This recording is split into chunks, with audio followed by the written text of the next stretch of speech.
Hey friends, this is going to be a very special video because today we're going to take an in-depth look at my very favorite species of frog, the White's tree frog. After having kept many species of frogs over the years, I've decided that these are my favorite.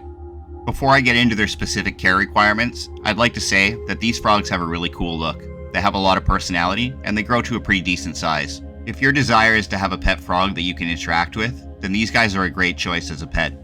Due to their popularity, they've also been bred in captivity quite extensively.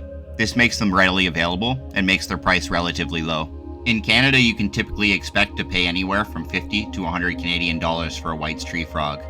These frogs typically have a green to bluish hue, and that color can change depending on their mood and environmental conditions. But sometimes you'll find mutations that are much brighter in color. They also occasionally exhibit a mutation where their eyes are a bright blue color, and usually this will cause their cost to be a little bit higher. Size, temperament, and behavior. In relative size to other tree frogs, a White's tree frog is actually pretty large. Typically when purchasing one of these frogs from a breeder, you'll be sold a juvenile, so you need to be aware that over the course of a couple years, it's going to grow from about an inch to possibly 4 to 5 inches in length. Later on in the video, we'll discuss more about feeding, but you should also take note that a growing frog needs to be fed pretty frequently. Once they've reached maturity, you can allow their feedings to become more intermittent. However, I will say that these frogs always have a voracious appetite. They really do love to eat and will do so frequently, but that just adds to their lovable character. White's tree frogs are nocturnal animals, so they will be most active at night. They also do produce a fairly loud croak. So if you plan on keeping them in your bedroom, and you're somebody who is a light sleeper, this is something you probably want to think about. I keep a colony of 4 of these frogs in a large tank in my living room. Even from my bedroom down the hallway, at night when they get going, it's still quite loud. These frogs are relatively peaceful animals, and they can be housed together, although when doing so, you need to give consideration to the size of your frogs. Frogs are known to be cannibalistic, so if one of your frogs is much smaller than the others, you could find that that frog suddenly disappears. Handling your White's tree frog. Handling frogs in general is something that you always want to be very careful with. On top of being pretty fragile, they also have soft skin, and being that frogs drink water through their skin, it's quite easy for them to pick up any sort of contaminants that might be on your hands.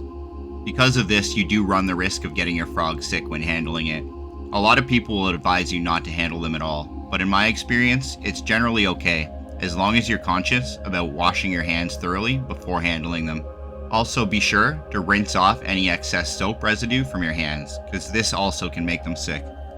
It's also my experience that the temperament of these frogs can vary greatly from frog to frog. I've had some that are perfectly content to sit in your hand and do not mind being held at all, but then I've also had others that are quick to jump, and that's something you need to be aware of. You really need to get to know your frog, and I do think that the more time you spend bonding with it will make a difference. Other general information. The scientific name for a White's tree frog is Litoria caerulea, and these animals are native to Australia. They are sometimes also referred to as a Dumpy tree frog, or an Australian green tree frog. Being that I'm keeping these frogs in Canada, they're about as far away from home as they could possibly get. So I do have to do my best to replicate their environmental conditions. We'll get into this more in depth when we get to the housing section of this video, although you should take consideration of the fact now that these frogs will require a warm and humid environment. Although all of this may seem like a lot of information to take in at first, you shouldn't be overly intimidated.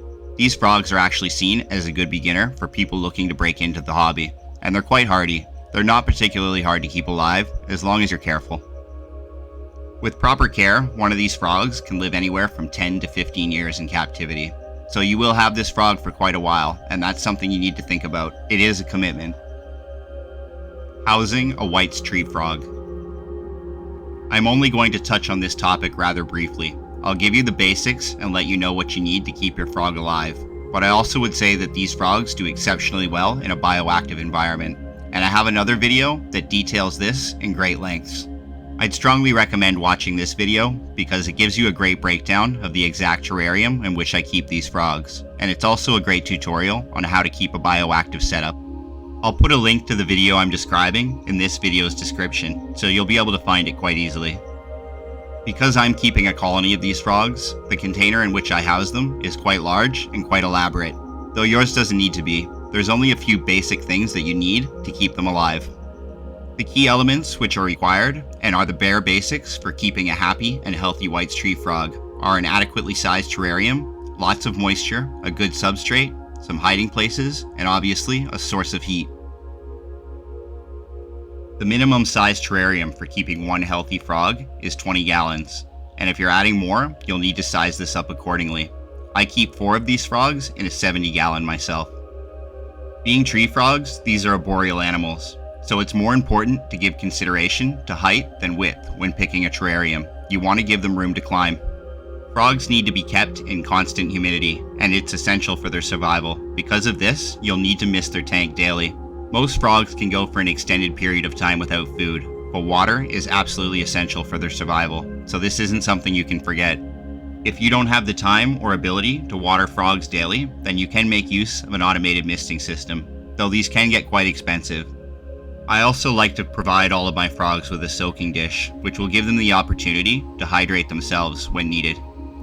It is also absolutely imperative that you treat your frog's water with a reptile or amphibian water conditioner. This will help to remove any contaminants and chlorine from the water. This needs to be added to your frog's water supply every time you provide it. This stuff is relatively cheap though, and a little bit goes a long way. One bottle can last you a very long time.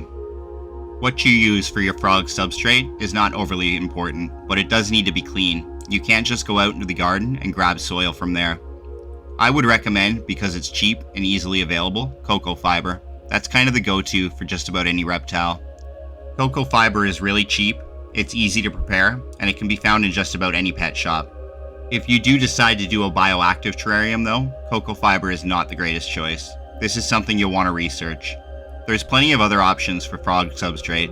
A lot of reptile and amphibian specific pet shops will sell specialty blends of substrate specific for frogs. These are typically a mixture of moss, soil, and cocoa fiber, though they're usually much more expensive than just buying cocoa fiber itself. Your frog substrate needs to be kept fairly damp, though you need to be careful about oversaturating it. Without proper ventilation, this can lead to mold, and that can make your frog sick. As long as you're gently misting your frog's enclosure every day, this really shouldn't be an issue or something you have to worry about. Just be careful not to overwater. To ensure your frog's happiness and to give it a sense of security, it should be provided with hiding spots. These hiding spots can come in the form of corkwood, plants, whether alive or imitation, or any other pre-made hiding spot, which you can find usually in almost any pet shop. Our last crucial element is a good heat source. If you live in a place where it's always warm, this may not even be necessary, but your frogs do require heat to help them regulate their body temperature.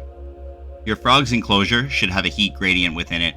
This essentially means that its home will have its heat source directly on one side, allowing the other side of the enclosure to be much cooler. In doing so, your frog will be able to move freely around within its enclosure and be able to regulate its body temperature as needed.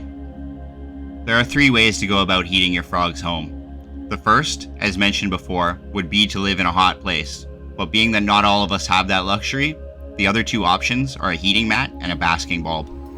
Of the 2 remaining options, heating mats are definitely the cheaper and easier solution.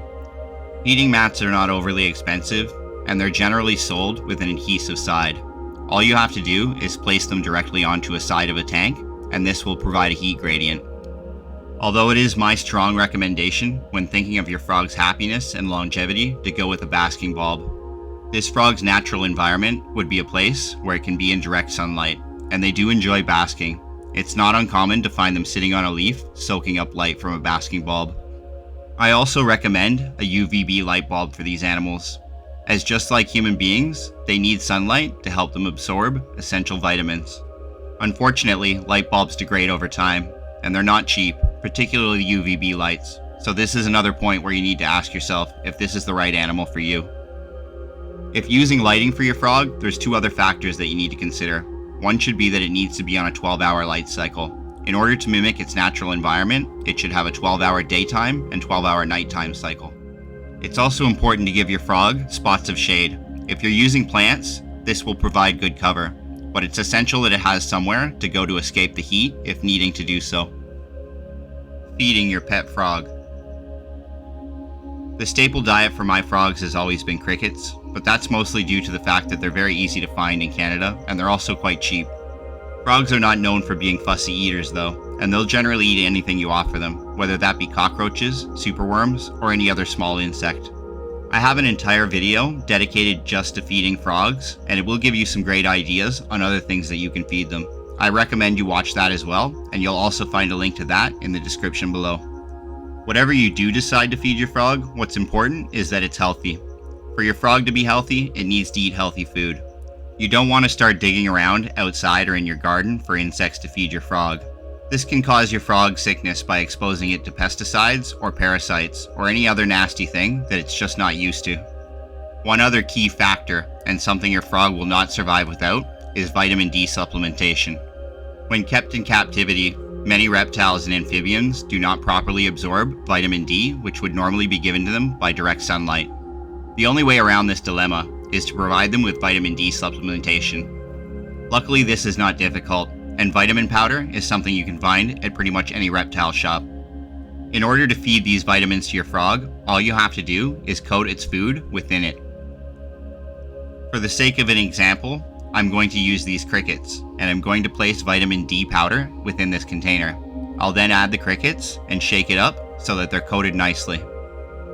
When I now feed these crickets to my frog, they'll get all the vitamins they need.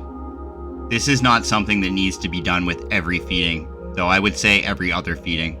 And with smaller frogs, it should be done almost every time.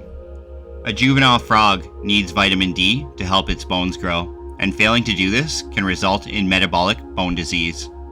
This will cause malformations in your frog's bones, and will eventually lead to death, so it's imperative that you do this. I like to feed my White's tree frog superworms as well, but I do this sparingly. Superworms are beetle larvae, and although frogs greatly enjoy them, they're not the healthiest option. These larvae are fatty, and they don't have quite the same nutritional value. You also need to directly feed them to your frog. If you just throw them into the tank, they're going to immediately burrow into the substrate, where they'll eventually turn into beetles. And in my experience, frogs don't enjoy the taste of these beetles. What I do like about them though, is it gives you a great opportunity to interact with your frog, and watching them eat these is hilarious. So that's been my beginner guide to White's tree frog care. I hope that I've answered most of your questions, but if not, you can feel free to contact me. I think these animals make great pets, and keeping them is rewarding. I'm sure you'll enjoy them too. Also, please be sure to check out the other videos that I've mentioned, as this will give you a lot of other great information on keeping these animals. You can also find most of the information I've presented here in a care guide that can be found on my website, so feel free to check that out if you're interested. Take care for now.